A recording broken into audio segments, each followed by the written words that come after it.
மக்களுக்கு வணக்கங்க. இப்போது பெஞ்சல் புயல் ஆரம்பிச்சிருச்சு. கிட்டத்தட்ட பார்த்தீங்கன்னா, சும்மா அதனுடைய தாக்கம் தான் ஆரம்பிச்சிருக்குது. இன்னும் அது புயல் வரல. இது ஒரு பெரிய மரம்.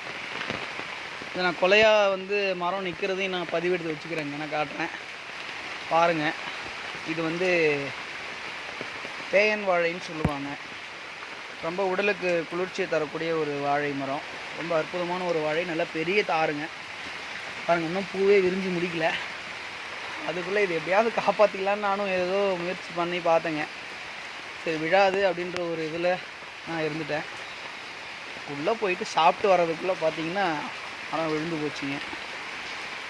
அவ்வளோதான், ஒன்றுமே பண்ண முடியாது. இப்போ என்னுடைய தண்டையும் பூவும் ஒன்றா நான் பயன்படுத்தலாம்.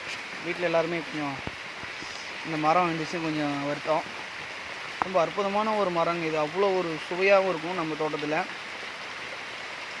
இன்னும் எத்தனை மரம் காலியாக போகுதுன்னு தெரியல. நிறைய மரம் காலியாக இருக்குது. நான் காட்டுறேன் பாருங்கள். இங்கே பாருங்கள், இந்த அப்படியே தூரத்தில் அந்த கேப்பில் பார்த்தீங்கன்னா பப்பாளி மரம் கீழே விழுந்துருக்கு. அங்கே ஒரு 2-3 வாழை மரம் கீழே ஆல்ரெடி விழுந்துருச்சுங்க. இப்போ அப்படியே நம்ம படி மேலே ஏறி காட்டுறோம் பாருங்கள். தெரியுதுங்களா? பப்பாளி மரத்தினுடைய அடித்தண்டு. எனக்கு தெரிஞ்சு இப்போ இந்த மரமும் விழுந்துடும். ஆல்ரெடி சாஞ்சிச்சிங்க. காற்று அந்த அளவுக்கு காற்று அடிச்சுட்டே இருக்குது பாருங்கள்.